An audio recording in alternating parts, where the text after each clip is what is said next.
ਤੁਸੀਂ ਵੇਖ ਰਹੇ ਹੋ ਪੰਜਾਬ ਮੇਲ ਟੀਵੀ USA। ਮੈਂ ਤੇਜਪਾਲ ਸਿੰਘ ਮਨਹਾਸ ਤੇ ਲੈ ਕੇ ਹਾਜ਼ਰ ਹਾਂ ਪ੍ਰੋਗਰਾਮ ਖਬਰ ਜੰਕਸ਼ਨ। ਖਬਰ ਜੰਕਸ਼ਨ 'ਚ ਅਸੀਂ ਖਬਰਾਂ ਦਾ ਅਗਲਾ ਪਿਛਲਾ ਛਾਣਦੇ ਹਾਂ ਤੇ ਤੁਹਾਡੇ ਤੱਕ ਇੱਕ ਸੋਚ ਪਹੁੰਚਾਉਂਦੇ ਹਾਂ ਜਿਹਨੂੰ ਅਪਣਾ ਕੇ ਤੁਸੀਂ ਉਸ ਖਬਰ ਨੂੰ ਸਮਝ ਵੀ ਸਕੋ ਤੇ ਆਪਣੇ ਜੋ ਵੀ ਵਧੀਆ ਦਿਮਾਗ ਦੇ ਨਾਲ ਤੁਸੀਂ ਸੋਚ ਸਕਦੇ ਹੋ ਵੀ ਉਹ ਖਬਰ ਜਿਹੜੀ ਆ ਅਸਲ ਦੇ ਵਿੱਚ ਕੀ ਹੈ ਤੇ ਤੁਸੀਂ ਉਹ ਤੋਂ ਕੀ ਅਸਰ ਲੈਣਾ ਹੈ, ਇਹ ਤੁਹਾਡੇ ਤੇ ਮੁਨਸਰ ਕਰਦਾ ਹੈ। ਸਭ ਤੋਂ ਪਹਿਲਾਂ ਸਰਦਾਰ ਨਰਿੰਦਰ ਸਿੰਘ ਸੱਤੀ ਹੁਣਾਂ ਨੂੰ ਆਪਾਂ ਜੀ ਆਇਆਂ ਕਹੀਏ।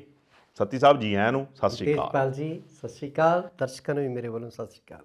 ਸੱਤੀ ਸਾਹਿਬ ਆਪਣੇ ਪ੍ਰੋਗਰਾਮ ਦਾ ਨਾਂ ਆ ਖਬਰ ਜੰਕਸ਼ਨ ਜੀ ਤੇ ਉਹ ਕਹਿੰਦੇ ਹੁੰਦੇ ਨਾ ਜਗ ਜੰਕਸ਼ਨ ਰੇਲਾਂ ਦਾ ਗੱਡੀ ਇੱਕ ਆਵੇ ਕਿ ਜਾਵੇ ਜੀ। ਪਰ ਇਹ ਪਿਛਲੇ ਕੁਝ ਦਿਨਾਂ ਤੋਂ ਕੁਝ ਖਬਰਾਂ ਆ ਜਿਹੜੀਆਂ ਰੁਕ ਗਈਆਂ ਜੀ, ਅੱਗੇ ਨਹੀਂ ਵਧ ਰਹੀਆਂ ਜੀ। ਉਹਨਾਂ ਚੋਂ ਇੱਕ ਆ ਕਿਸਾਨ ਸੰਘਰਸ਼। ਜੀ, ਕਿਸਾਨ ਸੰਘਰਸ਼ ਦੇ ਵਿੱਚ ਹੁਣ ਜੋ ਲੇਟੈਸਟ ਹੋਇਆ, ਪੰਜਾਬ ਜਿਹੜਾ ਪਹਿਲਾਂ ਬਹੁਤ ਮਗਿਆ ਸੀਗਾ ਤੇ ਹੁਣ ਮੈਨੂੰ ਲੱਗਦਾ ਇਹਦੇ ਅਸਰ ਜੋ ਬਣਦੇ ਪਏ ਆ, ਸਾਰ ਬਣਦੇ ਪਏ ਆ, ਉਹ ਇਹ ਆ ਵੀ ਇਹ ਪੰਜਾਬ ਤੋਂ ਬਾਹਰ ਹੁਣ ਸੰਘਰਸ਼ ਜਾਏਗਾ। ਜੀ, ਇਹਨਾਂ ਦੀ ਕੱਲ ਕੋਈ ਮੀਟਿੰਗ ਹੋਈ ਆ ਦਿੱਲੀ ਕੱਲ ਤੇ ਪਰਸੋਂ? ਜੀ, ਇਸ ਤਰ੍ਹਾਂ ਆ ਪਈ ਕਈ ਵਾਰੀ ਤੇਜਪਾਲ ਜੀ ਲੱਗਦਾ ਪਈ ਇਹੀ ਗੱਲ ਆਪਾਂ ਮਹੀਨੇ ਕੁ ਤੋਂ ਕਰ ਰਹੇ ਹਾਂ। ਠੀਕ ਹੈ, ਮਹੀਨੇ ਤੋਂ ਉੱਤੇ ਹੋ ਗਿਆ। ਗੱਲ ਇੱਦਾਂ ਆ ਵੀ ਪਹਿਲਾਂ ਤਾਂ ਕੇਂਦਰ ਦੇ ਵਿੱਚ ਬਿੱਲ ਸੀਗੇ, ਆਰਡੀਨੈਂਸ ਲਿਆਂਦਾ ਗਿਆ, ਫਿਰ ਬਿੱਲ ਪਾਸ ਹੋਏ, ਫਿਰ ਰਾਸ਼ਟਰਪਤੀ ਦੀ ਮੋਹਰ ਤੋਂ ਬਾਅਦ ਉਹ ਕਾਨੂੰਨ ਬਣ ਗਿਆ ਜੀ। ਉਦੋਂ ਤੋਂ ਹੀ ਤਕਰੀਬਨ ਪੰਜਾਬ ਦੇ ਵਿੱਚ ਸਭ ਤੋਂ ਪਹਿਲਾਂ ਕਿਸਾਨ ਉਹਨਾਂ ਤਜਵੀਜ਼ਤ ਜਿਹੜੇ ਆਰਡੀਨੈਂਸਿਸ ਬਿੱਲ ਨੇ ਉਹਨਾਂ ਦੇ ਖਿਲਾਫ ਉੱਠ ਕੇ ਖੜੇ ਹੋਏ ਸੀ ਜੀ। ਹੁਣ ਕਿਉਂਕਿ ਗੱਲ ਪੱਖ ਦਾ ਮੁੱਦਾ ਹੀ ਅੱਜ ਕੱਲ੍ਹ ਇਹ ਆ, ਕਈ ਵਾਰੀ ਦਰਸ਼ਕਾਂ ਨੂੰ ਲੱਗਦਾ ਵੀ ਸ਼ਾਇਦ ਇਹ ਰੈਪੀਟੀਸ਼ਨ ਹੋ ਰਹੀ ਆ ਗੱਲ ਦੀ, ਵੀ ਮੁੜ-ਮੁੜ ਉਹੀ ਗੱਲਾਂ ਕਰਦੇ ਨੇ, ਕਿਉਂਕਿ ਇਸ ਵੇਲੇ ਜੋ ਦੇਸ਼ ਦੀ ਸਥਿਤੀ ਆ ਜਾਂ ਜਿੱਦਾਂ ਐਤਕੀ ਕਿਸਾਨ ਉੱਠ ਕੇ ਖੜੇ ਹੋਏ ਨੇ ਕੇਂਦਰ ਦੇ ਖਿਲਾਫ, ਪੰਜਾਬ ਤੋਂ ਇਹ ਸ਼ੁਰੂਆਤ ਹੋਈ ਆ, ਇੱਦਾਂ ਕਦੀ ਹੋਇਆ ਨਹੀਂ। ਅਸਲ ਦੇ ਵਿੱਚ ਜੇ ਆਪਾਂ ਕਿਸਾਨਾਂ ਦੀ ਗੱਲ ਸੁਣੀਏ ਜੀ ਤੇ ਜੋ ਸਾਨੂੰ ਉਹ ਸਮਝ ਆ ਰਿਹਾ, ਕਿਸਾਨ ਤੇ ਇਹ ਕਹਿ ਰਹੇ ਆ ਵੀ ਸਾਡੀ ਸਦੀਆਂ ਪੁਰਾਣੀ ਜਿਹੜੀ ਸਾਰੀ ਜਾਇਦਾਦ ਆ ਜੀ, ਇਹ ਉਹ ਖੋਹਣ ਦੀ ਸਾਜ਼ਿਸ਼ ਹੈ। ਬਿਲਕੁਲ, ਕਹਿੰਦੇ ਨੇ ਵੀ ਕਿਸਾਨ ਦੀ ਜ਼ਮੀਨ ਮਾਂ ਹੁੰਦੀ ਆ। ਬਿਲਕੁਲ, ਜੇ ਉਹ ਕਾਰਪੋਰੇਟ ਘਰਾਣੇ ਅਦਾਰੇ ਉਹਨਾਂ ਤੇ ਕਬਜ਼ਾ ਕਰਨਗੇ, ਸਮਝੋ ਮਾਂ ਕਬਜ਼ੇ 'ਚ ਚਲ ਗਈ ਤੇ ਕੋਈ ਵੀ ਜਿਹੜਾ ਬੰਦਾ ਕਿਰਤੀ ਆ ਨਾ ਉਹ ਅਜਿਹਾ ਹੋਣ ਨਹੀਂ ਦੇਵੇਗਾ। ਅਗਲੀ ਗੱਲ, ਕੱਲ ਤੇ ਆਪਾਂ ਹੁਣ ਆਉਂਦੇ ਆ ਵੀ ਕੁੱਲ ਹਿੰਦ ਕਿਸਾਨ ਸੰਘਰਸ਼ ਤਾਲਮੇਲ ਕਮੇਟੀ ਜਿਹੜੀ ਆ ਉਹ 346 ਜਥੇਬੰਦੀਆਂ ਸੀਗੀਆਂ ਜੀ ਪੂਰੇ ਭਾਰਤ ਭਰ ਵਿੱਚੋਂ, ਤੇ ਗੁਰਦੁਆਰਾ ਰਕਾਬਗੰਜ ਸਾਹਿਬ ਦਿੱਲੀ ਵਿਖੇ ਮੀਟਿੰਗ ਹੋਈ ਹੈ ਜੀ। ਮੀਟਿੰਗ 'ਚ ਕੀ ਹੋਇਆ ਵੀ ਇੱਕ ਤਾਂ ਇਹ ਜਿਹੜਾ ਸੰਘਰਸ਼ ਆ ਹੁਣ ਇਹ ਪੂਰੇ ਦੇਸ਼ ਵਿੱਚ ਭਖੇਗਾ ਜੀ। ਪਹਿਲਾਂ ਤਾਂ ਇਹ ਆ ਵੀ ਜਿਵੇਂ ਪੰਜਾਬ ਸਰਕਾਰ ਨੇ ਮਤੇ ਪਾਸ ਕੀਤੇ ਨੇ, ਬਿੱਲ ਪਾਸ ਕੀਤੇ ਆ ਕੇਂਦਰੀ ਖੇਤੀ ਕਾਨੂੰਨਾਂ ਦੇ ਸੰਬੰਧ 'ਚ, ਇਸੇ ਤਰ੍ਹਾਂ ਦੋ ਹੋਰ ਸੂਬੇ ਜਿਹੜੇ ਆ ਛੱਤੀਸਗੜ੍ਹ ਵਗੈਰਾ ਜਾਂ ਜਿਹੜੇ ਆਪਣਾ ਰਾਜਸਥਾਨ ਆ, ਇਹ ਵੀ ਇਹੋ ਜਿਹੇ ਮਤੇ ਲਿਆ ਰਹੇ। ਠੀਕ ਹੈ। ਅਗਲੀ ਗੱਲ, ਕਿਸਾਨਾਂ ਨੇ ਕੱਲ ਜਿਹੜੀ ਮੀਟਿੰਗ ਸੀਗੀ ਉਹਦੇ ਵਿੱਚ ਕੀ ਕੀਤਾ ਵੀ ਇੱਕ ਤਾਂ ਪੂਰੇ ਦੇਸ਼ ਵਿੱਚ ਇਹ ਹੁਣ ਫੈਲੇਗਾ, ਦੂਸਰਾ ਇਹ ਵੀ 5 ਨਵੰਬਰ ਨੂੰ ਉਸ ਸੰਘਰਸ਼ ਦੀ ਜਿਹੜੀ ਰੂਪਰੇਖਾ ਆ ਉਹ 'ਚ ਆ ਵੀ 5 ਨਵੰਬਰ ਨੂੰ ਪੂਰੇ ਦੇਸ਼ ਵਿੱਚ ਜਿਹੜੀਆਂ ਸੜਕਾਂ ਨੇ ਉਹ ਜਾਮ ਕੀਤੀਆਂ ਜਾਣਗੀਆਂ। ਠੀਕ ਹੈ ਜੀ, ਭਾਰਤ ਬੰਦ ਹੋਏਗਾ ਜੀ। ਇਸੇ ਤਰ੍ਹਾਂ 26-27 ਨਵੰਬਰ ਨੂੰ ਦਿੱਲੀ ਚਲੋ ਦਾ ਨਾਅਰਾ ਦਿੱਤਾ ਹੈਗਾ। ਪੂਰੇ ਦੇਸ਼ ਵਿੱਚੋਂ ਜਿਹੜੇ ਲੋਕ ਆ ਉਹ ਇਕੱਠੇ ਹੋ ਕੇ ਦਿੱਲੀ ਜਾਣਗੇ, ਕਿਉਂਕਿ ਦਿੱਲੀ ਨਾਲ ਆਡਾ ਹੁਣ ਇਸ ਵੇਲੇ। ਠੀਕ ਹੈ ਜੀ। ਫਿਰ ਜਿਹੜੇ ਭਾਜਪਾ ਦੇ ਆਗੂ ਆਮ ਤੌਰ ਤੇ ਮਤਲਬ ਜਿਹੜੇ ਸੰਘਰਸ਼ੀਲ ਜਥੇਬੰਦੀਆਂ ਨੇ ਉਹਨਾਂ ਪ੍ਰਤੀ ਇੱਕ ਸ਼ਬਦ ਵਰਤਦੇ ਆ ਵੀ ਇਹ ਕਿਸਾਨ ਨਹੀਂਗੇ, ਇਹ ਦਲਾਲ ਨੇ ਜੀ, ਇਹ ਵਿਚੋਲੀਏ ਬੈਠੇ ਆ ਸੜਕਾਂ ਦੇ ਉੱਤੇ। ਕਿ ਜਿਹੜੇ ਬੱਚੇ ਆ ਨਿੱਕੇ ਨਿੱਕੇ ਦੁੱਧ ਚੁੰਗਦੇ ਮਾਵਾਂ ਨੇ ਚੁੱਕੇ ਹੋਏ ਕਿਸਾਨ ਮੋਰਚਿਆਂ 'ਚ ਖੜੀਆਂ ਨੇ, ਜਿੰਦਾਬਾਦ ਮੁਰਦਾਬਾਦ ਕਰ ਰਹੀਆਂ, ਉਹ ਦਲਾਲ ਨੇ, ਉਹ ਬੱਚੇ ਛੋਟੇ ਛੋਟੇ ਦਲਾਲ ਨੇ। ਜਿਹੜੇ ਕਿਸਾਨ ਆਪਣੇ ਘਰ ਛੱਡ ਕੇ ਸੜਕਾਂ ਤੇ ਲੰਗਰ ਛਕ ਰਹੇ ਨੇ, ਕੀ ਉਹ ਦਲਾਲ ਨੇ, ਕੀ ਉਹ ਵਿਚੋਲੀਏ ਆ? ਇਹਦੇ ਖਿਲਾਫ ਵੀ ਕੱਲ ਇਸ ਤਾਲਮੇਲ ਕਮੇਟੀ ਨੇ ਮਤਾ ਪਾਸ ਕੀਤਾ ਹੈਗਾ ਜੀ। ਇਹ ਦੋ ਲਫ਼ਜ਼ ਜਿਹੜੇ ਆ ਇਹਨਾਂ ਦੇ ਖਿਲਾਫ ਵੀ ਇਹ ਇਸਤੇਮਾਲ ਗਲਤ ਕਰ ਰਹੇ ਹੈਗੇ ਆ। ਸੋ ਕੱਲ ਦੀਆਂ ਇਹੋ ਜਿਹੀਆਂ ਘਟਨਾਵਾਂ ਹੈਗੀਆਂ ਨੇ ਜੀ। ਤੁਹਾਨੂੰ ਕੀ ਲੱਗਦਾ ਸੱਤੀ ਸਾਹਿਬ, ਇਹ ਜਿਹੜਾ ਹੁਣ ਟਾਈਮ ਆ ਰਿਹਾ ਹਾਂਜੀ, ਇਹਦੇ ਵਿੱਚ ਸਰਕਾਰ, ਕੇਂਦਰ ਸਰਕਾਰ ਜੀ ਤੇ ਕਿਸਾਨਾਂ ਦੇ ਵਿੱਚ ਟਕਰਾਅ ਵਧਣ ਦੇ ਵੀ ਚਾਂਸ ਜ਼ਿਆਦਾ ਲੱਗਦੇ ਆ ਜਾਂ ਸਰਕਾਰ ਝੁਕੇਗੀ? ਮੈਨੂੰ ਲੱਗਦਾ ਨਹੀਂ ਵੀ ਹਾਲ ਦੀ ਘੜੀ ਜਿੱਦਾਂ ਦਾ ਸਰਕਾਰ ਦਾ ਹੁਣ ਤੱਕ ਦਾ ਐਟੀਟਿਊਡ ਹੈ ਉਹ ਤੋਂ ਲੱਗਦਾ ਨਹੀਂ।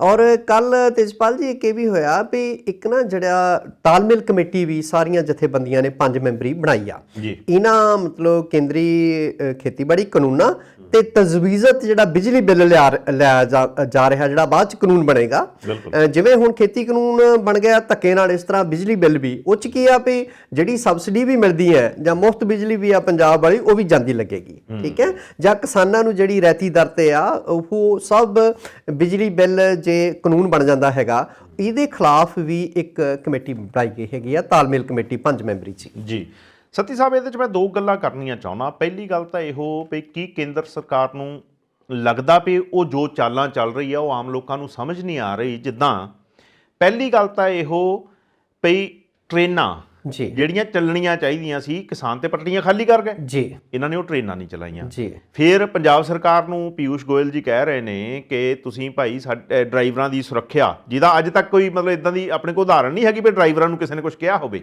ਉਹ ਯਕੀਨੀ ਬਣਾਓ ਬਹਾਨੇ ਆ।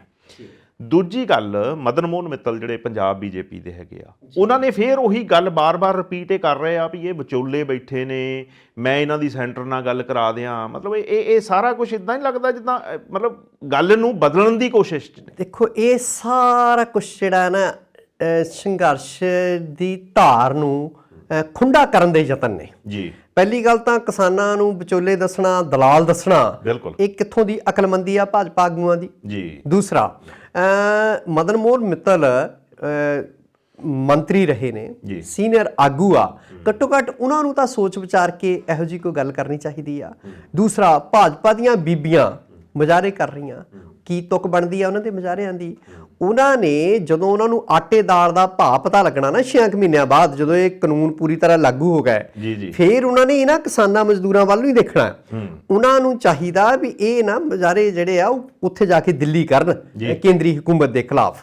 ਸ਼ਾਇਦ ਫਿਰ ਕੁਝ ਜਦੋਂ ਉਹਨਾਂ ਨੂੰ ਲੱਗੇ ਪਈ ਭਾਈ ਸਾਡੀਆਂ ਹੀ ਬੀਬੀਆਂ ਸਾਡੇ ਖਿਲਾਫ ਉੱਠ ਕੇ ਖੜੀਆਂ ਹੋਈਆਂ ਤਾਂ ਉਹ ਪੁਨਰ ਵਿਚਾਰ ਕਰਨ ਉਹਨਾਂ ਸਾਰੀਆਂ ਗੱਲਾਂ ਦੇ ਉੱਤੇ। ਠੀਕ ਹੈ ਜੀ। ਤਾਂ ਜਿਵੇਂ ਇਹ ਜਿਹੜੇ ਸ਼ਬਦ ਨੇ ਉਹ ਪਹਿਲਾਂ ਹੀ ਕੱਲ ਜਿਹੜੀਆਂ ਕਿਸਾਨ ਯੂਨੀਅਨ ਦੀ ਤਾਲਮੇਲ ਕਮੇਟੀ ਆ ਉਹ ਉਹਨਾਂ ਦੇ ਖਿਲਾਫ ਮੈਂ ਜਿੱਦਾਂ ਪਹਿਲਾਂ ਗੱਲ ਕੀਤੀ ਵੀ ਮਤਾ ਪਾਸ ਕਰ ਚੁੱਕੀ ਆ। ਅੱਛਾ ਹੁਣ ਜਿਹੜੀ ਇਹੋ ਗੱਲ ਹੈਗੀ ਵੀ ਜਿਹੜੇ ਆਪਾਂ ਟ੍ਰੇਨਾਂ ਦੀ ਗੱਲ ਕਰਦੇ ਸੀਗੇ ਜੀ ਇਹ ਇਦਾਂ ਨਹੀਂ ਲੱਗਦਾ ਜਿੱਦਾਂ ਇਹ ਬਾਕੀ ਸਾਰੇ ਕੁਛ ਨਾਲੋਂ ਪੰਜਾਬ ਨੂੰ ਅਲੱਗ ਥਲੱਗ ਕਰਨ ਦੀ ਕੋਸ਼ਿਸ਼ ਕਰ ਰਹੇ ਆ ਵੀ ਪੰਜਾਬ ਦੀ ਜਿਹੜੀ ਇਕਨੋਮੀ ਹੈ ਉਹਨੂੰ ਸੱਟ ਮਾਰੀ ਜਾਵੇ ਕਿਉਂਕਿ ਟ੍ਰੇਨਸ ਨਾ ਆਉਣ ਦਾ ਮਤਲਬ ਇਹ ਨਹੀਂ ਹੈਗਾ ਵੀ ਇਕੱਲਾ ਬਿਜਲੀ ਦਾ ਹੀ ਸੰਕਟ ਹੈ। ਲੁਧਿਆਣੇ 'ਚ ਇੰਨੀ ਇੰਡਸਟਰੀ ਆ ਅਹਿਮਦਗੜ੍ਹ 'ਚ ਇੰਨੀ ਇੰਡਸਟਰੀ ਆ ਹੋਰ ਜਗ੍ਹਾ 'ਤੇ ਇੰਨੀਆਂ ਇੰਡਸਟਰੀਜ਼ ਹੈਗੀਆਂ ਉਹ ਸਾਰਿਆਂ ਨੂੰ ਨਾ ਕੱਚਾ ਮਾਲ ਮੁਹੱਈਆ ਹੋ ਰਿਹਾ ਨਾ ਉਹ ਕੋਈ ਆਪਣਾ ਬਣਿਆ ਮਾਲ ਬਾਹਰ। ਉਹ ਜਿਹੜੇ ਫੈਕਟਰੀਆਂ ਵਾਲੇ ਲੋਕ ਆ ਬਹੁਤੇ ਜਿਹੜੇ ਉਦਯੋਗ ਨਾਲ ਜੁੜੇ ਹੋਏ ਲੋਕ ਆ ਸ਼ਹਿਰੀ ਖੇਤਰ ਦੇ ਲੋਕ ਉਹ ਬਹੁਤੇ ਭਾਜਪਾ ਦੇ ਲੋਕ ਨੇ। ਇਹਦਾ ਮਤਲਬ ਉਹਨਾਂ ਦੇ ਕਾਰੋਬਾਰ ਦਾ ਵੀ ਨੁਕਸਾਨ ਹੋ ਰਿਹਾ। ਦੂਸਰਾ ਜਿਵੇਂ ਤੁਸੀਂ ਕਹਿੰਦੇ ਹੋ ਪੀਯੂਸ਼ ਗੋਇਲ ਕਹਿੰਦੇ ਵੀ ਡਰਾਈਵਰਾਂ ਨੂੰ ਜੀ ਸੁਰੱਖਿਆ ਦਿੱਤੀ ਜਾਵੇ ਇਹ ਤਾਂ ਟੁੱਚਰ ਡਾਉਣ ਵਾਲੀ ਗੱਲ ਹੈਗੀ ਆ। ਜਦ ਕਿਸਾਨਾਂ ਨੇ ਪਟੜੀਆਂ ਹੀ ਜਿਹੜੀਆਂ ਖਾਲੀ ਕਰ ਦਿੱਤੀਆਂ ਤਾਂ ਫਿਰ ਉੱਥੇ ਡਰਾਈਵਰਾਂ ਦੇ ਅੱਗੇ ਕਦੀ ਸੁਣਿਆ ਆਪਾਂ। ਇਹ ਸਿਰਫ ਸੰਘਰਸ਼ ਨੂੰ ਲੀਹੋਂ ਲਾਉਣ ਲਈ ਲੋਕਾਂ ਦਾ ਧਿਆਨ ਭਟਕਾਉਣ ਲਈ ਲੋਕ ਪਰ ਹੁਣ ਇੰਨੇ ਮੂਰਖ ਨਹੀਂ ਗੇ ਕਿਸਾਨ ਮਜ਼ਦੂਰ ਪਈ ਉਹ ਇਦਾਂ ਦੀਆਂ ਗੱਲਾਂ ਦੇ ਵਿੱਚ ਆ ਜਾਣਗੇ ਜਾਂ ਲੋਕ ਐਵੇਂ ਭੜਕ ਜਾਣਗੇ। ਕਦੀ ਤੁਸੀਂ ਸੁਣਿਆ ਵੀ ਕਿਸੇ ਗੱਡੀ ਦੇ ਡਰਾਈਵਰ ਤੇ ਰੇਲ ਗੱਡੀ ਦੇ ਤੇ ਪੰਜਾਬ ਦੇ ਵਿੱਚ ਹਮਲਾ ਹੋਇਆ ਹੋਵੇ? ਸੋ ਇਹ ਐਵੇਂ ਟੁੱਚਰਾਂ ਡਾਉਣ ਵਾਲੀ ਗੱਲ ਹੈਗੀ ਆ। ਤਾਂ ਦੂਸਰਾ ਇਹ ਆ ਵੀ ਹੌਲੀ ਹੌਲੀ ਜਿਵੇਂ ਤਰਲੋਚਨ ਸਿੰਘ ਗਿੱਲ ਹੋਰੀ ਨੇ ਅਸਤੀਫਾ ਦੇ ਗਏ ਆ ਜੀ ਇਸ ਤਰ੍ਹਾਂ ਹੋਰ ਜਿਹੜੇ ਆ ਭਾਜਪਾ ਦੇ ਕਈ ਸੀਨੀਅਰ ਲੋਕ ਉਹਨਾਂ ਦੀ ਸੁਰ ਥੋੜੀ ਕਈਆਂ ਦੀ ਬਦਲਣੀ ਸ਼ੁਰੂ ਹੋਈ ਆ ਕਈ ਛੱਡ ਵੀ ਗਏ ਨੇ ਜੀ। ਸੋ ਇਹਦੇ ਤੋਂ ਹੀ ਭਾਜਪਾ ਨੂੰ ਥੋੜਾ ਜਿਹਾ ਅੰਦਾਜ਼ਾ ਲਾ ਲੈਣਾ ਚਾਹੀਦਾ ਵੀ ਜੇ ਸਾਡੇ ਸੀਨੀਅਰ ਆਗੂ ਹੀ ਸਾਨੂੰ ਇੱਕ ਦਿਨ ਛੱਡ ਗਿਆ ਤੇ ਫਿਰ ਤਾਂ ਪੰਜਾਬ 'ਚ ਬਿਲਕੁਲ ਹੀ ਅੱਗੇ ਇਹਨਾਂ ਕੋਲ ਕੋਈ ਜ਼ਮੀਨ ਨਹੀਂ ਸਿਆਸੀ ਤੇ ਹੁਣ ਤਾਂ ਗਾਂ ਜਿਹੜਾ ਆ ਵੀ ਫਿਰ ਇਹਨਾਂ ਦੀ ਪੂਰੀ ਤਰ੍ਹਾਂ ਪੱਟੀ ਮਿਸ ਹੋਣ ਵਾਲੀ ਗੱਲ ਹੋ ਜਾਏਗੀ ਹੈ ਨਾ ਜੀ। ਕਹਿਣ ਵਾਲੇ ਤਾਂ ਇਹ ਵੀ ਕਹਿੰਦੇ ਆ ਵੀ ਜਿਹੜੀ ਭਾਜਪਾ ਆ ਹਾਂਜੀ ਇਹਨੂੰ ਹੁਣ ਕਹਿੰਦੇ ਏਸੀ 'ਚ ਬੈਠਿਆਂ ਵੀ ਪਸੀਨੇ ਆਉਂਦੇ ਆ ਸਿਰਫ ਬਾਹਰ ਆ ਕੇ ਆਕੜ ਕੇ ਦਿਖਾ ਰਹੇ ਆ। ਬਿਲਕੁਲ ਜਾਣੀ ਕਿ ਹੁਣ ਪੱਟੀ ਮੇਸ ਹੋਣ 'ਚ ਕੋਈ ਮਤਲਬ ਸ਼ੱਕ ਨਹੀਂ ਰਹਿ ਗਈ। ਸੋ ਇਸ ਤਰ੍ਹਾਂ ਦੇ ਮੌਜੂਦਾ ਹਾਲਾਤ ਨੇ ਤੇਜਪਾਲ ਜੀ। ਇੱਕ ਸੱਤੀ ਸਾਹਿਬ ਹੋਰ ਜਿਹੜੀ ਗੱਲ ਆਪਾਂ ਅੱਗੇ ਵੀ ਕਈ ਵਾਰੀ ਕਰਦੇ ਹੁੰਦੇ ਆ ਵੀ ਈਡੀ ਤੇ ਸੀਬੀਆਈ ਉਹਨੂੰ ਬਹੁਤ ਵਰਤ ਰਹੀ ਆ ਕੇਂਦਰ ਸਰਕਾਰ। ਉਹਨੂੰ ਮਤਲਬ ਵਿਰੋਧੀਆਂ ਤੋਂ ਬਦਲਾ ਲੈਣ ਲਈ ਤੇ ਆਪਣੀਆਂ ਕਿੜਾਂ ਕੱਢਣ ਲਈ ਆਮ ਤੌਰ ਤੇ ਵਰਤੇ ਜਾਂਦੇ ਦੋਵੇਂ ਮਹਿਕਮੇ। ਹੁਣ ਤੇ ਕਈ ਵਾਰੀ ਸੋਸ਼ਲ ਮੀਡੀਆ ਤੇ ਪੜ੍ਹਨ ਨੂੰ ਆਉਂਦਾ ਕਹਿੰਦੇ ਯਾਰ ਕੋਈ ਨਾ ਲਿਖੋ ਸੈਂਟਰ ਗਵਰਨਮੈਂਟ ਦੇ ਖਿਲਾਫ ਸਵੇਰ ਨੂੰ ਤੁਹਾਡੇ ਵੀ ਈਡੀ ਵਾਲਾ ਕੋਈ ਨਾ ਕੋਈ ਬੰਦਾ ਆ ਕੇ ਦਰਵਾਜ਼ੇ ਤੇ ਖੜਾ ਹੋਣਾ। ਬਿਲਕੁਲ ਕੋਈ ਸ਼ੱਕ ਨਹੀਂ ਹੈ ਜੀ। ਕੈਪਟਨ ਅਮਰਿੰਦਰ ਸਿੰਘ ਦੇ ਬੇਟੇ ਰਾਣਿੰਦਰ ਸਮਣ ਭੇਜੇ ਜੀ, ਠੀਕ ਆ, ਤੇ ਉਹ ਤਾਂ ਹਾਜ਼ਰ ਨਹੀਂ ਹੋਏ। ਹੁਣ ਦੁਬਾਰਾ ਫੇਰ ਕਹਿੰਦੇ 6 ਨਵੰਬਰ ਨੂੰ ਹਾਜ਼ਰ ਹੋਵੋ।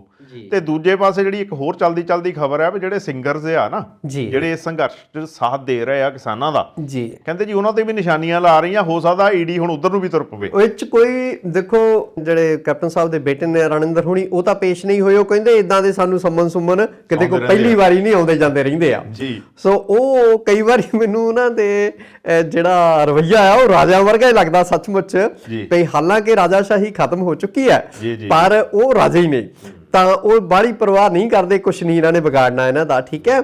ਸੋ ਜੇ ਹੁਣ ਉਹ ਸਿੰਗਰਾਂ ਦੁਆਲੇ ਹੋਣਗੇ, ਸਿੰਗਰਾਂ ਦੀ ਜਿਹੜੀ ਕਦੀ ਮੈਨੂੰ ਲੱਗਦਾ ਵੀ ਸਿੰਗਰ ਰਸੀਦ ਤਾਂ ਦਿੰਦੇ ਨਹੀਂ ਹੈਗੇ, ਠੀਕ ਹੈ। ਜੇ ਕਿਸੇ ਸਮਾਗਮ 'ਚ ਜਾਂਦੇ ਆ, ਵਿਆਹਾਂ ਸ਼ਾਦੀਆਂ ਕੋਈ ਪ੍ਰੋਗਰਾਮਾਂ 'ਚ, ਕਦੀ ਏਦਾਂ ਸੁਣਿਆ ਵੀ ਸਿੰਗਰਾਂ ਤੋਂ ਰਸੀਦ ਲਈ ਹੋਵੇ, ਸਿੰਗਰਾਂ ਨੇ ਆਪਾਂ ਨੂੰ ਰਸੀਦ ਦਿੱਤੀ ਹੋਵੇ ਜਾਂ ਆਪਾਂ ਲਈ ਹੋਵੇ? ਆਮ ਤੌਰ ਤੇ ਨਗਦਨਾਮਾ ਹੀ ਹੁੰਦਾ ਹੈ ਨਾ, ਪਹਿਲਾਂ ਥੋੜਾ ਐਡਵਾਂਸ ਦੇ ਆਉਂਦੇ ਆ, ਤਰੀਕ ਨੋਟ ਕਰਾਈ ਤਾਂ ਆ ਗਏ, ਹਨਾ। ਸੋ ਇਹ ਤਾਂ ਉਹਨਾਂ ਨੂੰ ਟਾਰਗੇਟ ਕਰਨਾ ਹੋ ਗਿਆ ਨਾ, ਕਿਉਂਕਿ ਉਹ ਇਸ ਵੇਲੇ ਕਿਸਾਨਾਂ ਦੀ ਗੱਲ ਕਰ ਰਹੇ ਆ, ਮਜ਼ਦੂਰਾਂ ਦੀ ਗੱਲ ਕਰ ਰਹੇ ਆ, ਔਰ ਇੱਕ ਵਾਢਿਓਂ ਗੱਲ ਕਰ ਰਹੇ ਨੇ। ਕੋਈ ਮੈਨੂੰ ਲੱਗਦਾ ਨਹੀਂ ਪਈ ਵੱਡੇ ਤੋਂ ਵੱਡੇ ਜਿਹੜੇ ਪੰਜਾਬੀ ਗਾਇਕ ਨੇ ਉਹ ਸਾਰੇ ਕਿਸਾਨਾਂ ਮਜ਼ਦੂਰਾਂ ਦੇ ਹੱਕ ਦੇ ਵਿੱਚ ਆਣ ਕੇ ਖੜੇ ਹੋਏ ਆ, ਹਨਾ। ਸੁਰਜੀਤ ਪਾਤਰ ਹੋਰਾਂ ਦੀ ਕੱਲ ਪਰਸੋਂ ਦੀ ਇੱਕ ਨਜ਼ਮ ਘੁੰਮ ਰਹੀ ਆ, ਹਨਾ।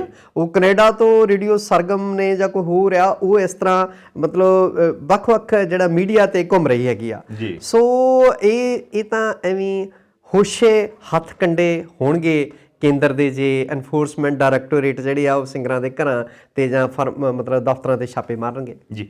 ਇੱਕ ਗੱਲ ਹੁਣ ਆਪਾਂ ਬ੍ਰੇਕ ਤੋਂ ਪਹਿਲਾਂ ਇੱਕ ਗੱਲ ਹੋਰ ਕਰ ਲਈਏ, ਉਹ ਹੈਗੀ ਹੈ ਵੀ ਪਹਿਲਾਂ ਇੱਕ ਦਿਨ ਮੈਂ ਸਰਦਾਰ ਬਲਬੀਰ ਸਿੰਘ ਰਾਜੇਵਾਲ ਹੁਣੀ ਜੀ ਉਹਨਾਂ ਦੀ ਬਿਆਨ ਪੜ੍ਹ ਰਿਹਾ ਸੀਗਾ ਜੀ, ਤੇ ਦੂਜਾ ਜਿਹੜਾ ਕੱਲ ਜਿਹੜੀਆਂ ਇਹ 5 ਮੈਂਬਰੀ ਕਮੇਟੀ ਚੁਣੀ ਗਈ, ਜਿਹੜੀ ਮੀਟਿੰਗ ਹੋਈ ਆ ਉਹਦੇ ਵਿੱਚ ਜੀ ਇਹਨਾਂ ਸਾਰਿਆਂ ਨੇ NRI ਵੀਰਾਂ ਦਾ ਜਿਹੜੇ ਬਾਹਰ ਨੇ, Canada, America, England, Australia, New Zealand ਦੇ ਵਿੱਚ ਜੀ, ਉਹਨਾਂ ਨੂੰ ਬਹੁਤ ਵੱਡੇ ਸ਼ਬਦਾਂ 'ਚ ਧੰਨਵਾਦ ਕਿਹਾ। ਕਹਿੰਦੇ ਤੁਹਾਡਾ ਜਿਹੜਾ ਤੁਸੀਂ ਜੋ ਸਾਡਾ ਸਾਥ ਦਿੱਤਾ ਜੀ, ਸ਼ਾਇਦ ਹੋਰ ਕੋਈ ਹੁੰਦਾ ਸਾਡਾ ਇੰਨਾ ਸਾਥ ਨਾ ਦਿੰਦਾ, ਤੇ ਅਸੀਂ ਬਹੁਤ ਧੰਨਵਾਦੀ ਹਾਂ ਤੁਹਾਡੇ ਜੀ। ਦੇਖੋ NRI ਨਾ ਕਹਿੰਦੇ ਹੁੰਦੇ ਆ ਪਈ, ਜਿੱਦਾਂ ਪ੍ਰੋਫੈਸਰ ਪੂਰਨ ਸਿੰਘ ਹੁਣੀ ਕਿਹਾ ਸੀਗਾ ਵੀ ਪੰਜਾਬ ਜਿਉਂਦਾ ਗੁਰਾਂ ਦੇ ਨਾਂ ਤੇ। ਬਿਲਕੁਲ। ਅੱਜ ਜਿਵੇਂ NRI ਵੀਰ ਸਾਡੇ ਨਾ ਆਰਥਿਕਤਾ 'ਚ ਯੋਗਦਾਨ ਪਾ ਰਹੇ ਆ, ਤੁਸੀਂ ਦੇਖੋ ਸਰਕਾਰਾਂ ਤਾਂ ਕੁਝ ਕਰ ਨਹੀਂ ਰਹੀਆਂ, ਤੇ NRI ਵੀਰ ਆਪਣੇ ਪਿੰਡਾਂ ਲਈ ਕੀ ਕਰ ਰਹੇ ਆ? ਸਟਰੀਟ ਲਾਈਟਾਂ ਲਵਾ ਰਹੇ ਆ, ਸਕੂਲਾਂ ਦੇ ਕਮਰੇ ਪਵਾ ਕੇ ਦੇ ਰਹੇ ਆ, ਪਿੰਡਾਂ 'ਚ ਸੀਵਰੇਜ ਸਿਸਟਮ ਜਿਹੜਾ ਆ ਉਹ ਮਤਲਬ ਪਵਾ ਕੇ ਦੇ ਰਹੇ ਆ, ਗਰਾਊਂਡਾਂ ਬਣਾ ਕੇ ਦੇ ਰਹੇ ਆ, ਉੱਥੇ ਕਮਰੇ ਬਣਾ ਕੇ ਦੇ ਰਹੇ ਆ, ਨੌਜਵਾਨਾਂ ਨੂੰ ਜਿਮਸ ਬਣਾ ਕੇ ਦੇ ਰਹੇ ਆ, ਲਾਇਬ੍ਰੇਰੀਆਂ ਖੋਲ੍ਹ ਰਹੇ ਨੇ, ਗਰੀਬ ਗੁਰਬਿਆਂ ਦੀਆਂ ਧੀਆਂ ਦੇ ਵਿਆਹ ਕਰਕੇ ਜਾਂਦੇ ਨੇ। ਸੋ NRI ਵੀਰਾਂ ਦਾ ਜਿਹੜਾ ਧੰਨਵਾਦ ਕਰਨਾ ਬਣਦਾ ਹੈ, ਤੇ ਉਹ ਇਸ ਧੰਨਵਾਦ ਦੇ ਹੱਕਦਾਰ ਵੀ ਨੇ, ਠੀਕ ਹੈ। ਸੋ ਜਿਹੜੇ NRI ਸਮੁੱਚੇ ਪੰਜਾਬੀ, ਚਾਹੇ ਉਹ ਹਿੰਦੂ ਨੇ, ਸਿੱਖ ਨੇ, ਜਿੱਥੇ ਵੀ ਕਿਤੇ ਬੈਠੇ ਆ, ਚਾਹੇ ਉਹ ਅਮਰੀਕਾ ਆ, ਯੂਰਪ ਆ, ਜਾਂ ਫਾਰ ਈਸਟਰਨ ਕੰਟਰੀਜ਼ ਨੇ, NRI ਵੀਰ ਜਿਹੜੇ ਆ ਉਹ ਇਸ ਮਤਲਬ ਧੰਨਵਾਦ ਡਿਜ਼ਰਵ ਕਰਦੇ ਨੇ ਉਹ, ਔਰ ਉਹਨਾਂ ਦਾ ਧੰਨਵਾਦ ਕਰਨਾ ਬਣਦਾ ਜੀ। ਸਮਾਂ ਹੋ ਰਿਹਾ ਇੱਕ ਬ੍ਰੇਕ ਦਾ, ਮਿਲਦੇ ਹਾਂ ਬ੍ਰੇਕ ਤੋਂ ਬਾਅਦ। ਪੰਜਾਬ ਮੇਲ USA ਚੈਨਲ ਦਾ ਸ਼ਾਨਦਾਰ ਉਪਰਾਲਾ। ਅਮਰੀਕਾ ਦੀ ਇਮੀਗ੍ਰੇਸ਼ਨ ਪਾਲਿਸੀ 'ਚ ਲੇਟੈਸਟ ਕੀ ਚੱਲ ਰਿਹਾ ਹੈ? ਅਮਰੀਕਾ ਦੀ ਸਿਆਸਤ ਕਿੱਦਾਂ ਰੰਗ ਬਦਲ ਰਹੀ ਹੈ? ਇਹ ਸਭ ਜਾਣਨ ਲਈ ਵੇਖੋ ਪੰਜਾਬ ਮੇਲ USA channel the special show US Immigration and Politics with Attorney at Law Jaspreet Singh।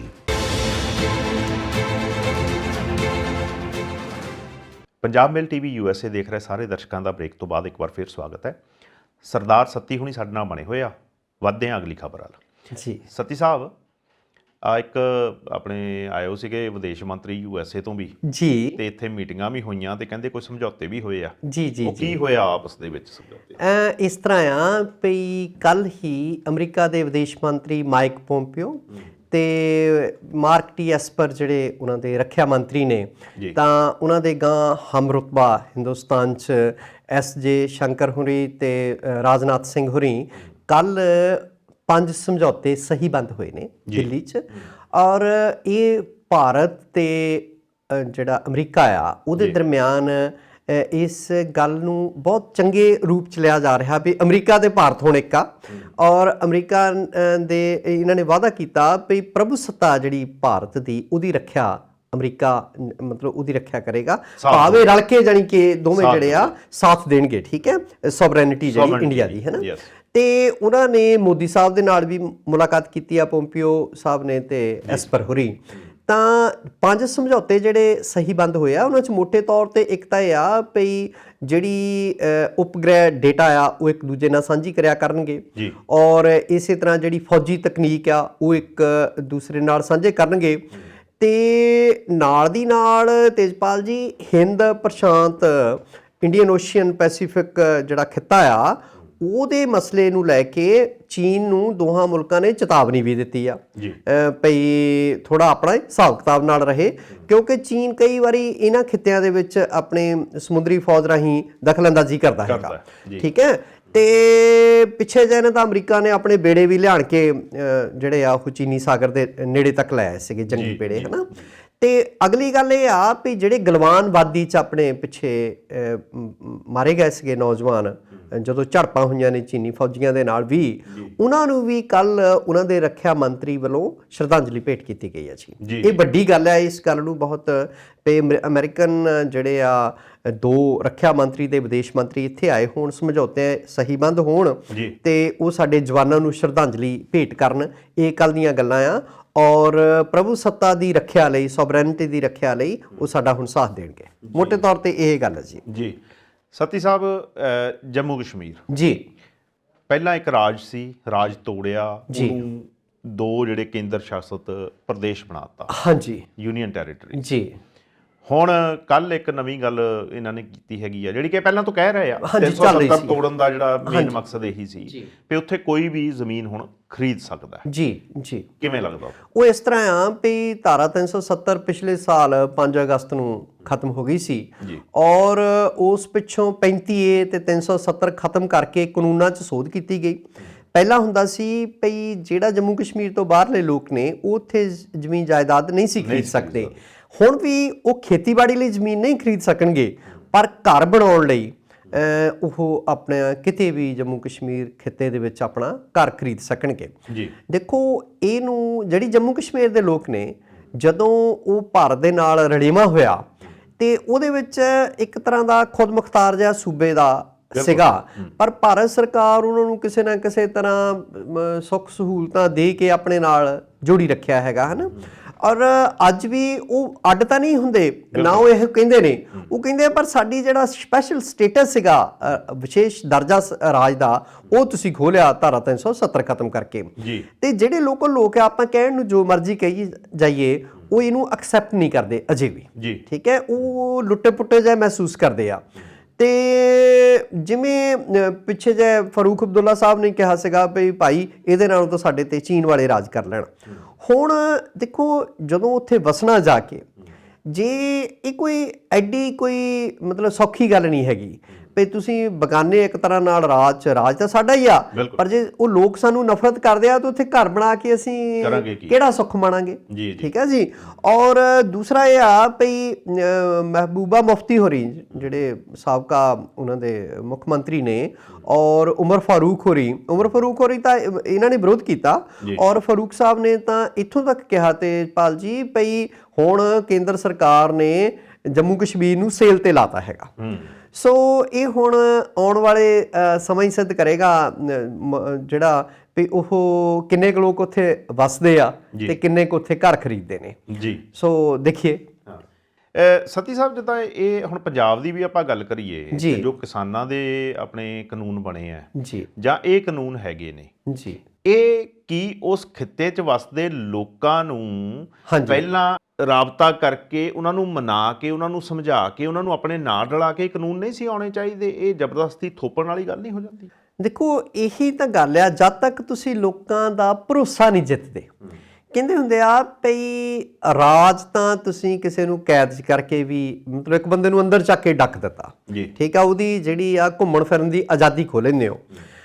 Napoleon ਨੂੰ ਇੱਕ ਵਾਰੀ ਫੜ ਕੇ ਵਿਰੋਧੀ ਧਿਰਾਂ ਨੇ ਤੇ ਦੂਰ ਦਰਾਜ ਦੇ ਟਾਪੂ ਤੇ ਛੱਡ ਦਿੱਤਾ ਸੀ। ਜੀ ਜੀ। ਨੈਪੋਲੀਅਨ ਨੇ ਕਿਹਾ ਸੀਗਾ ਵੀ ਤੁਸੀਂ ਨਾ ਮੈਨੂੰ ਸਰੀਰਕ ਤੌਰ ਤੇ ਮੈਨੂੰ ਬੰਦੀ ਬਣਾਇਆ, ਪਰ ਮੇਰੀ ਰੂਹ ਆਜ਼ਾਦ ਆ, ਔਰ ਮੁੜ ਕੇ ਛੁੱਟ ਕੇ ਆ ਗਏ ਸੀ। ਫਿਰ ਉਹਨਾਂ ਨੇ ਆਪਣੇ ਹਥਿਆਰਬੰਦ ਫੌਜਾਂ ਜਥੇਬੰਦ ਕੀਤੀਆਂ, ਫਿਰ ਅੰਗਰੇਜ਼ਾਂ ਦੇ ਖਿਲਾਫ ਲੜੇ ਉਹ। ਠੀਕ ਹੈ। ਤੇ ਮਹਾਰਾਜਾ ਦਲੀਪ ਸਿੰਘ ਦੀ ਵੀ ਤਾਂ ਮਹਾਰਾਜਾ ਐਗਜ਼ਾਮਪਲ ਹੈ, ਰਦੀ ਮਿਰਦੀ ਉਦਾਹਰਣ ਹੈ। ਠੀਕ ਹੈ। ਸੋ ਗੱਲ ਹੁੰਦੀ ਆ ਲੋਕਾਂ ਦੇ ਦਿਲਾਂ ਤੇ ਰਾਜ ਕਰਨ ਦੀ। ਜੀ। ਜਦ ਤੱਕ ਆਪਾਂ ਲੋਕਾਂ ਦੇ ਦਿਲਾਂ ਤੇ ਰਾਜ ਨਹੀਂ ਨਾ ਕਰਦੇ, ਸੋ ਇਹ ਡੰਡੇ ਵਾਲੀ ਹਕੂਮਤ ਜਿਹੜੀ ਆ ਕੋਈ ਅਰਥ ਨਹੀਂ ਰੱਖਦੀ ਹੁੰਦੀ ਜੀ। ਸੋ ਮੈਨੂੰ ਚਾਹੀਦਾ ਵੀ ਜਿਹੜੀਆਂ ਹਕੂਮਤਾਂ ਨੇ ਨਾ ਉਹਨਾਂ ਨੂੰ ਲੋਕਾਂ ਦੇ ਦਿਲਾਂ 'ਚ ਵਸਣ ਦਾ ਜਿਹੜਾ ਤਰੱਦਦ ਕਰਨਾ ਚਾਹੀਦਾ। ਜੀ। ਸਤੀ ਸਾਹਿਬ, ਹੁਣ ਆਪਾਂ ਫਿਰ ਉਹੀ ਜਿਹੜੀ ਸੁਮੇਧ ਸਿੰਘ ਸੈਣੀ ਹੋਣਾ ਦੀ ਇਹਨਾਂ ਦੀ ਪੇਸ਼ੀ ਹੋਈ ਮਟੌਰ ਥਾਣੇ ਦੇ ਵਿੱਚ ਜੀ, ਤੇ ਹੁਣ ਇਹਨਾਂ ਨੂੰ ਦੁਬਾਰਾ ਸੱਦਿਆ ਜਾ ਰਿਹਾ ਉੱਥੇ, ਹੈ ਨਾ ਜੀ, ਤੇ ਉਹਦੇ ਬਾਰੇ ਕੀ ਅਪਡੇਟ ਆਈ ਹੈ ਜੀ ਇਹਨਾਂ ਉਹ ਇਸ ਤਰ੍ਹਾਂ ਆ ਵੀ ਸੈਸ਼ਨ ਕੋਰਟ ਦੇ ਵਿੱਚ ਨਾ ਜੀ ਕੱਲ ਇਹਨਾਂ ਦੀ ਕੇਸ ਲੱਗਿਆ ਹੋਇਆ ਜ਼ਮਾਨਤ ਰੱਦ ਕਰਨ ਬਾਰੇ। ਪੰਜਾਬ ਸਰਕਾਰ ਨੇ ਕਿਹਾ ਵੀ ਜ਼ਮਾਨਤ ਰੱਦ ਕੀਤੀ ਜਾਵੇ। ਇਹ ਬਿਨਾਂ ਦੱਸਿਆ ਘਰੋਂ ਗਏ ਆ ਔਰ ਢੰਗ ਦੇ ਨਾਲ ਉੱਥੇ ਪੇਸ਼ ਨਹੀਂ ਹੋਏ, ਆਪਣੀ ਮਰਜ਼ੀ ਦੇ ਨਾਲ ਸਿੱਟ ਕੋਲ ਪੇਸ਼ ਹੁੰਦੇ ਰਹੇ ਆ, ਕਦੀ ਅੱਗੇ ਪਿੱਛੇ ਕਰਕੇ। ਉਹ ਤੇਜਪਾਲ ਜੀ ਅਦਾਲਤ ਨੇ 19 ਤਰੀਕ ਪਾਤੀ ਜੀ, ਅੱਗੇ ਪੈ ਗਈ ਆ, 19 ਨਵੰਬਰ ਤੇ ਪੈ ਗਈ ਆ। ਅਸਲ 'ਚ ਪੰਜਾਬ ਸਰਕਾਰ ਨੇ ਜੋ ਵੀ ਮਤਲਬ ਇਤਰਾਜ਼ ਕੀਤੇ ਵਕੀਲ ਰਾਹੀਂ, ਇਹਨਾਂ ਦਾ ਸੈਣੀ ਦੇ ਵਕੀਲਾਂ ਨੇ ਕੋਈ ਜਵਾਬ ਨਹੀਂ ਦਿੱਤਾ ਜੀ। ਠੀਕ ਆ, ਨਾ ਹੀ ਕੋਈ ਲਿਖਤ ਤੇ ਨਾ ਹੀ ਕੋਈ ਮਤਲਬ ਜਵਾਬੀ ਕਿਤਾਬੀ, ਸਮਾਂ ਹੋਰ ਮੰਗ ਲਿਆ। ਤੇ ਉਹ ਇਹਨਾਂ ਨੇ ਤਾਂ ਕਿਹਾ ਵੀ ਪੰਜਾਬ ਸਰਕਾਰ ਕਹਿੰਦੀ ਆ ਜ਼ਮਾਨਤ ਇਹਦੀ ਰੱਦ ਕਰੋ। ਠੀਕ ਹੈ। ਤੇ ਉਧਰ ਸੈਣੀ ਨੇ ਮਤਲਬ ਸੁਪਰੀਮ ਕੋਰਟ ਦੇ ਵਿੱਚ ਅੱਜ ਹੀ ਸੁਣਵਾਈ ਹੋ ਰਹੀ ਆ ਭਈ ਜਿਹੜਾ ਕੇਸ ਆ ਮਟੌਰ ਥਾਣੇ ਦੇ ਵਿੱਚ ਉਹ ਰੱਦ ਕੀਤਾ ਜਾਵੇ ਤੇ ਪੱਕੀ ਜ਼ਮਾਨਤ ਮਿਲੇ ਜੀ। ਠੀਕ ਹੈ। ਸੋ ਅੱਜ ਹੋ ਸਕਦਾ ਸੈਸ਼ਨ ਕੋਰਟ ਨੇ ਜਿਹੜਾ ਸੁਪਰੀਮ ਕੋਰਟ ਦਾ ਫੈਸਲਾ ਅੜਿੱਕਣ ਲਈ ਹੀ ਪੋਸਟਪੋਨ ਕਰ ਦਿੱਤਾ ਹੋਵੇ ਇਹ ਮਾਮਲਾ ਜਿਹੜਾ ਆ 19 ਨਵੰਬਰ ਨੂੰ। ਪਰ ਉਹਨਾਂ ਦੇ ਵਕੀਲ ਨੇ ਵੀ ਸੈਣੀ ਸਾਹਿਬ ਦੇ ਨੇ ਸਮਾਂ ਮੰਗਿਆ, ਅਦਾਲਤ ਨੇ ਦੇਤਾ। ਕਈ ਵਾਰੀ ਅਦਾਲਤਾਂ ਥੋੜਾ ਜਿਹਾ ਲੀਨੈਂਟ ਹੋ ਜਾਂਦੀਆਂ ਵੀ ਚਲੋ ਕੋਈ ਨਹੀਂ ਭਈ ਅਗਲੇ ਨੇ ਸਮਾਂ ਮੰਗਿਆ ਤੇ ਹੋ ਸਕਦਾ ਅਗਲੀ ਤਰੀਕ ਤੇ ਆਪਣੇ ਕਾਗਜ਼ ਪੱਤਰ ਲੈ ਕੇ ਪੇਸ਼ ਹੋਣ।